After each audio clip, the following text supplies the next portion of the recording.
And now, young Widder Brown. On the table in Ellen Brown's living room lie a diary and a packet of letters.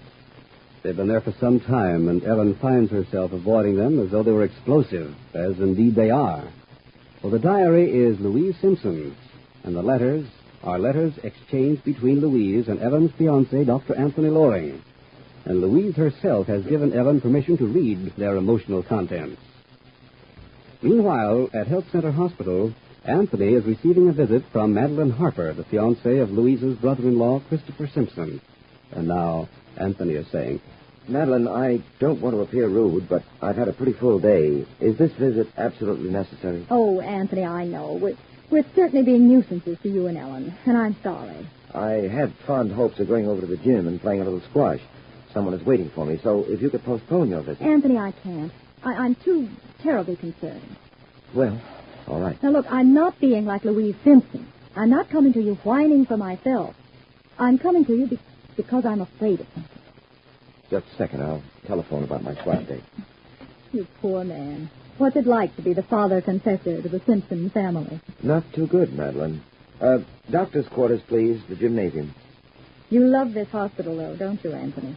Yes. Hello, Joe. Tell Dr. Watson I'm sorry I won't be able to make that date. Thanks. Anthony, I wouldn't do this if I didn't think it was important. Well, let's get to it then, Madeline. If it is important, then speed should be a factor. What's wrong? You talked with Christopher. What do you think is wrong? Isn't he strange, unbalanced? He's been under a strain. Oh, it's more than that, Anthony. I think Ellen Brown noticed it when she talked to him. Have you talked to Ellen about it? In a way. I can't get very close to Ellen. She distrusts me, I think. That's not strange. You haven't been too comfortable a person to know, Madeline. But I'm honest, Anthony, and I'm frightened about Christopher. I think his mind is affected by his brother's tragic death. I think he's at the breaking point. I agree with you. Did you see the way he dismissed me? Anthony, Christopher never treated me like that before. He's suspicious, troubled. Yes, I recognized that when he talked with me. He seems to suspect that you would do just this. Come to someone to say you think he's unbalanced. I have the right to, Anthony. Of course. You're engaged. We're married, Anthony. Oh? We kept it secret, and I hope you'll do the same. Even in his will, Christopher doesn't mention the fact. Although, of course, legally, should Christopher die, I'd come into his share of his brother Alex's estate. Yes, well, I'm a doctor, Madeline, not a lawyer. Why discuss the legal aspects with me? Well, the important thing, Anthony, is what should I do about Christopher? And I can't help you because Christopher resents me so much. I think the only thing that can be done now is for you to establish some kind of relationship with Louise. That's not so easy to do. If, as you say, you're married to Christopher Simpson, you have a definite family connection in regard to the Simpson money. I have your word that Louise is not to know about the marriage. I won't tell anyone. Will you tell Ellen? Not if you want me to promise not to tell her. Frankly, I can't see why it should interest her. Well, please don't tell her. Anthony, the whole lot of us are sick people. Christopher and Louise and myself. You have to be our doctor and keep our secrets. I'll keep your secrets, Madeline. Well, just talking with Christopher, where do you think he's going? I mean, how irrational can he become? A lot more irrational than he is now. Before we can put him away. You phrase that unfortunately, Madeline. I can't be sentimental, Anthony. To be married to a man who's mentally deranged is something less than pleasant. Well, psychiatry isn't my field. You'd best get yourself a specialist and discuss all your problems with him. You're so sure of yourselves, aren't you? You and Ellen Brown. The two of you feel so secure. You can dismiss people like me quite mechanically. My dear Madeline, we gave you an enormous amount of time, Ellen and I. And I think you forget how very sure you were that you could pin a charge of malpractice on me about Christopher's crippled foot. Anyone who's emotionally disturbed can say rash things. And anyone like you and the Simpsons can justify their bad behavior. But people like Ellen and me are entitled to get out from under when we can. But you can't escape Louise, you know, now that she handles the money. Now that she has the say as to what should be given to the hospital. Let me consider that my problem, Madeline, if you please. Very well. By the way, have you heard from Ellen within the past hour or so? No. Why? No special reason. Well, anyway, I made a try with you, Anthony. and it didn't do a great deal of good. However, I have your word that you won't talk about my being married to Christopher. Of course, Matt. Thanks. Sorry I broke up your squash date. Is it too late for it now? Perhaps not. Oh, don't come with me to the door. It isn't necessary. All right, I won't then. Good night, Madeline. Good night, Anthony. I'm very weary of mixed-up women.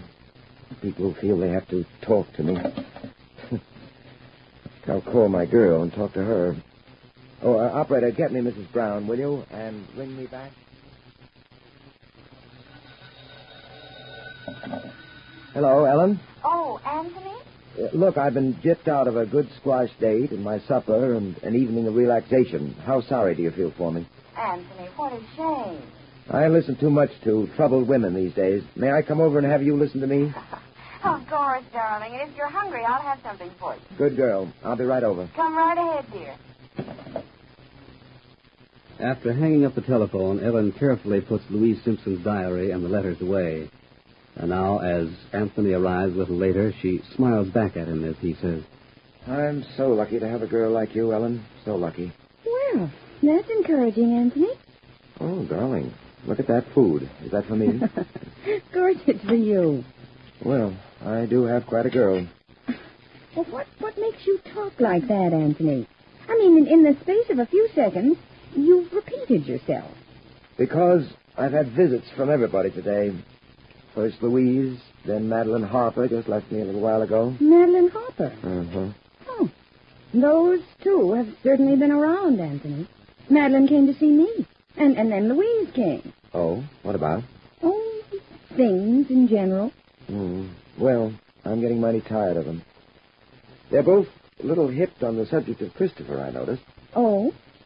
Saying he's unstable, he's this and that. Someone seems very anxious to have him declared incompetent. Poor Christopher.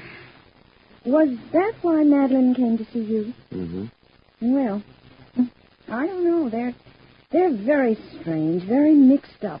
I know it. Anthony, how well did you know Louise way back? Now you know how well. I've told you. Her father was an invalid. Louise turned to me to help him. Yes, dear, but I was wondering what she was like. Was she more attractive then or less? Now that she's got a kind of self-confidence, why, she's lovely, Anthony. She was a crashing bore then, and she's a crashing bore now.